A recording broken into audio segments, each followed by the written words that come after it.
ఏముంది, పెళ్లి చేసుకున్నాక మార్చుకోవచ్చులే. చాలా జాగ్రత్త అమ్మా. కనీసం వారానికి ఒకరు నాకు ఫోన్ చేస్తారు, అన్నా ఇలా వివాహం జరిగిపోయింది, మావాడు ఇంకా రక్షణలో లేడు, చాలా బాధపడుతున్నాం.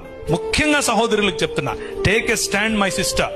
అవతలి వ్యక్తి యేసు ప్రభువును నమ్మి రక్షింపబడినటువంటి విశ్వాసి అయితే తప్ప మీ జీవితాల్లో వారిని అనుమతించకండి.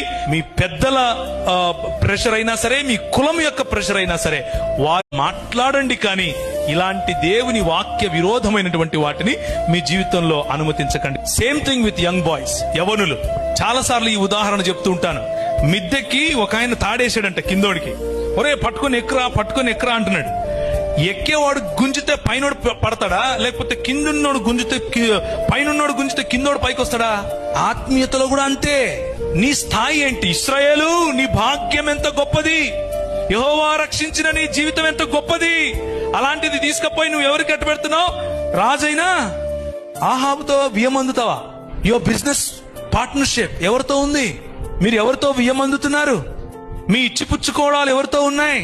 నేను లోకంలో మీరు ఉండకండి అని చెప్పట్లేదు, లోకంలో మీ సంబంధం ఉండకూడదని చెప్పట్లేదు, మీ బంధుమిత్రులతో మీ సంబంధం ఉండకూడదని చెప్పట్లేదు.